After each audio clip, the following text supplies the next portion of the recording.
Hey everyone, how are you doing today? I hope you're having a delightful day. It is already the end of August. It's unbelievable. Crazy how time is flying by. And today I'm going to be doing my roundup, my makeup roundup. This is where I do speed reviews on all the things that I am ready to review now. I'm not sure how things just not computing. It took me a little bit to get that sentence out there. So before I begin, I have to tell you about this very strange tea that I'm drinking. So it's called Beekeeper Grey. So it's kind of like a twist on the classic Earl Grey tea. So it has, your regular black tea, but then it has bee pollen in it.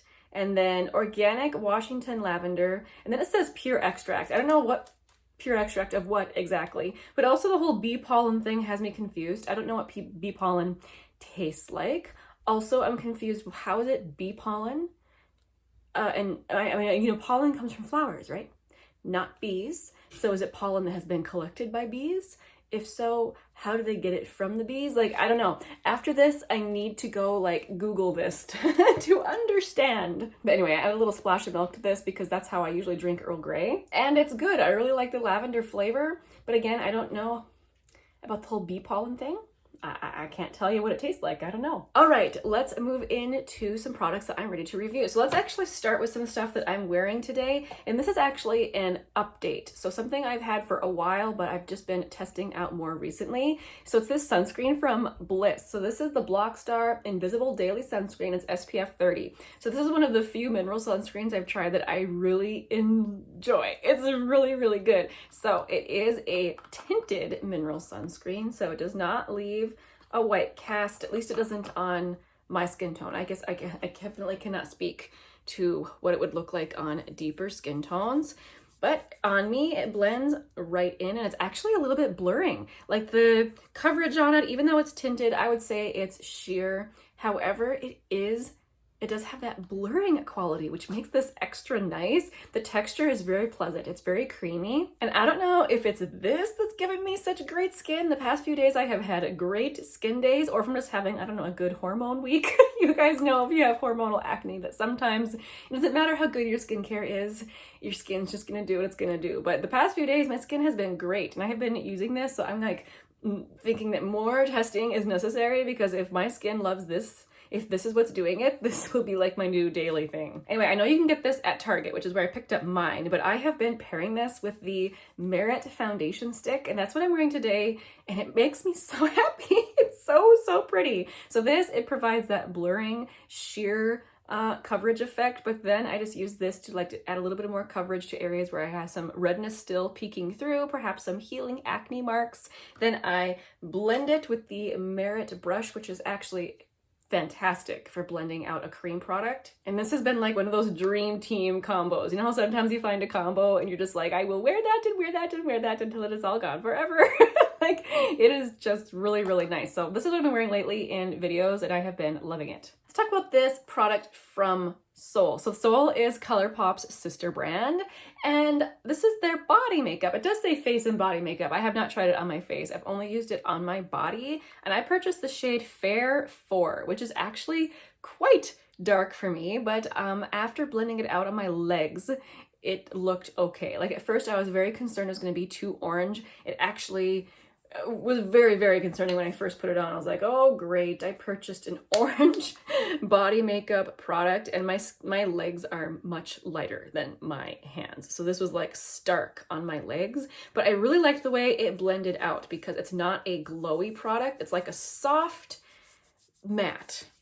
So I found that it didn't transfer onto my clothes, and it did the thing that I wanted, where it just covered up some imperfections on my skin and gave me a little bit more of a tan. I'm not someone who self-tans, so something like this, even though it's a very temporary thing, I've been really enjoying it. And for me, I find that a little bit goes a long way, especially since it, for me, is a little bit deeper, and so I don't need very much. I'm pleased I purchased this. I got it on sale, and it's a big tub. It is 3 fluid ounces, which makes sense if you're gonna be using it for body. I have to tell you though, I was using it with this big sponge thing. I think I got this from Colourpop, and I don't think this is the right product to use. It just kind of smeared it around. It worked better if I used my hands. I need to try it with a big body kabuki brush, I think. So I don't have that part down, perfected yet, the actual application part, but like I said, using my fingers, it was nice, and I would recommend trying it. I think it's great. Okay, I do have a blush to review. So I've been testing out this little guy from J.Cat. This is the Blush Mallow Soft Blusher, and I have the shade Thank You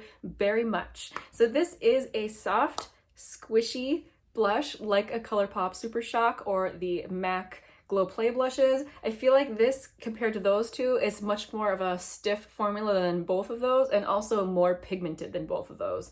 So this shade, when you first get it, it's a beautiful, like, rusty berry color. But I do have a picture of myself wearing this where I applied just a bit. I used a stipple brush to load it up and applied it gently to my cheeks, and I thought it actually looked really beautiful and natural. And as per usual with this type of formula, it's a very soft matte look, and it has, again, a soft blurring effect, which I have found is just my favorite so many times. I really enjoy the effect, which is why I wanted to try this. I'm kind of like after all these little cream to powder, soft, squishy blushes like this. They all have a beautiful, beautiful effect on the skin. I haven't been disappointed by one so far. So this was nice. After last month, I had a couple blushes that didn't wow me, and I think that this one, it makes me feel better about trying out all these new blushes. I really enjoyed this one. Something else that I think is so pretty is this lipstick from Kosas. So my sister gifted me this lipstick. So this is the shade Stardust, and it has a very pretty, I'll show you real quick, really pretty magnetic closure. So it's one of those, it's just really, really satisfying to open and close. But the shade Stardust it looks like a kind of a crazy pink, but this formula is a very sheer formula. You can see me building it up, building it up, building it up. And it's actually quite beautiful. You guys know I am loving a sheer lipstick. I'm just so into that right now, especially if it has a little bit of a balmy effect like that. And this fits the bill. It's just great. I would say as far as pigment goes, it's more pigmented than like my NARS sheer lipstick, more balmy than the Merit one, which it leads a little bit more satin versus balmy like this. More shiny and balmy than Bobbi Brown, the Crushed Lips, but not as shiny and balmy as these YSL Rouge Volupte Shines. So hopefully that kind of helps you place somewhere in your mind of how balmy and sheer these are. This color is very much a spring and summer color, so you know, it's unfortunately like the wrong time of year to be really like getting into this because I just know that I just won't really touch it again till like next spring. But I really enjoyed the few times that I got to wear it so far. I'm gonna try and wear it a few more times before it gets cold. But I just never ever hear anyone talk about these Kosas lipsticks, and I'm surprised because it's definitely on trend and very pretty. So something that I got sent from Influencer. So I hadn't been sent anything for quite a while, and I was so surprised when I was selected to receive. That's right. This is a cream shadow from Tom Ford. I couldn't believe it. I was like, what? And this particular shadow, it's been like on my radar for a really long time. I don't do that with a lot of Tom Ford products, but this particular cream shadow, I've noticed existed. It's always been like one of those products where I was like, no, I'd be happy without it. So when they sent me this, I was like, what? That's like a wish list product. So exciting. So this is the cream color for eyes in the shade Platinum. The formula reminds me very much of the Charlotte Tilbury Eyes to Mesmerize. It's quite pigmented. It's very moussey and creamy. You don't need very much at all. So it looks like I've barely touched it, and that's because you need very, very little, although I have worn this several days now. It is a very, very beautiful, I must admit, cream shadow. It, again, reminds me so much of the Charlotte Tilbury, also in how it wears.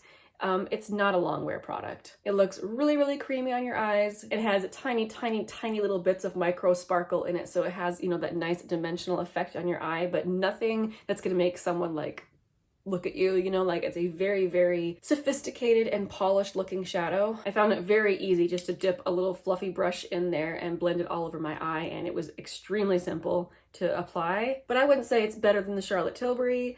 It's definitely not something I would recommend if you need something that is crease proof or something that you want to wear all day. But for what it is, I've been really enjoying it. I've been wearing it a lot. I think it's quite nice. Okay, let's talk about two palettes from Sydney Gray. So first of all, this is the Tiny Marvels palette. You guys know I've been featuring this a lot on my channel lately because I've been testing it out all month long.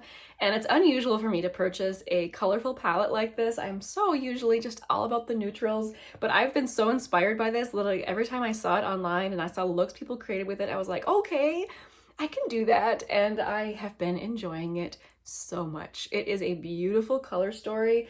and strangely wearable because the formula is just so fuss-free. You don't really need to mess around with it too much. I think the only shade I haven't worn is this bright yellow, because it's like wildly yellow. Like, look at that. I need to figure out a way to wear that bright yellow shade.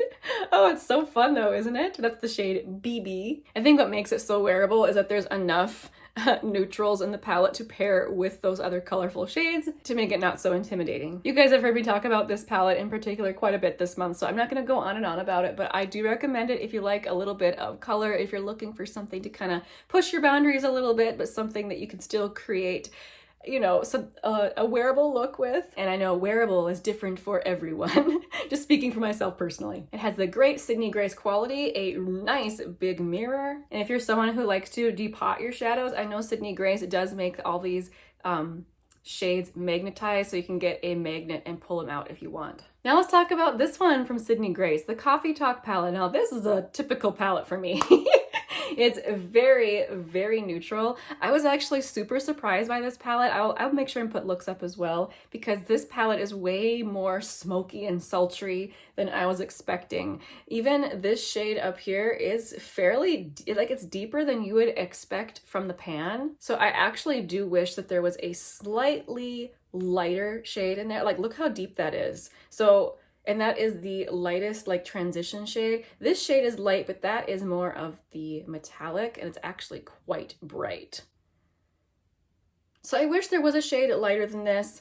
A lot of these shades, obviously they're very different tones for creating whatever look you're going for, but a lot of them are pretty deep, so I use them kind of interchangeably to deepen up my outer corner. I usually reach for this shade called Java to go along with this shade Frappe. Usually put Java, like, look at that. It looks so deep, doesn't it? And that was that shade, and that's not even the deepest shade in the palette. This shade Ristretto down here is definitely my choice for a lid shade in the palette, but even that shade, oops, I got too much.